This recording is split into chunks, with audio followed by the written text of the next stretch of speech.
All right, I've managed to get myself up here on the plank here so I can work through some of these other details. My crew and I have been installing ICF foundations and structures for over 15 years. We started long before the days of Google and YouTube and all the experts online that can tell you everything that they need to know. I do deem myself as an expert. I've used 5 or 6 different ICF systems in my past, some good, some bad, some better than others, some used for different applications than others. At the end of the day, what's the goal? Concrete in the foam and eliminate all this wood. So some of the intricate details and the reason why I fell in love with Quad Lock are really these kind of details right here, where we're a 2-foot corner into a T-wall, and you can see that mirror images itself about 4 times down through there. So super easy. We're not wasting anything. We're taking panels, we're cutting them in half, and we're reusing them over and over again, right? We work into the T-wall. The other thing is you see the metal track on the top. This is the other thing that I really love. This track acts as a wailer. So you can see this line. We do have the string line up there. Very minimal adjustment to get it to the line once the track is in, as that acts as the wailer. As we look down in the wall, you can see the ability and the layout for the rebar. It's super easy. It all stacks on top of each other, nothing different than any other system. The vertical pieces will drop right in there, which I think we have the verticals in back over here, so let me walk. And then here's some columns here. But you'll see the vertical bars are made to go in between the horizontals. The horizontals sit on the tie. No non-contact splices, so we don't have to tie anything. Done deal. But this track actually acts as the wailer.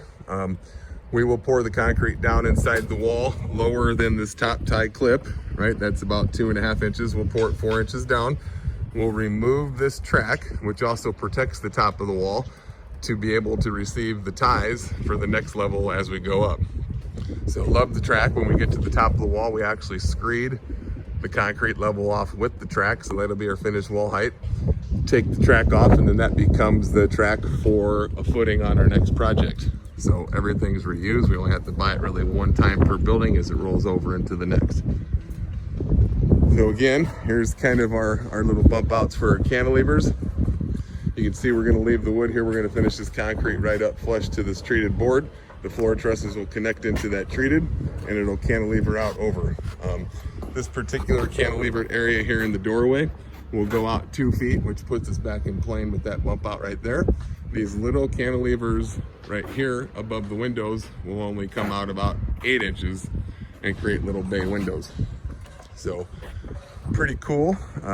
Very complicated, but we made very easy use out of the system with this. And keep in mind, we're actually doing this without a blueprint that's compatible to ICF at this point. So we are building this as we go. It's kind of a design build. We've got the structural elements, which is easy. But I mean, as far as the rest of the layouts, we're just kind of mirror imaging this. These guys, if it wasn't Saturday, you'd see a bunch of sawzalls rolling as they're all moving windows and heights and trying to figure everything out. Partly because there were some changes, but partly because they just don't pay attention and they're not lining the windows up, so they're stacking on top of each other. As an ICF guy pouring concrete into a wall, we don't have that luxury.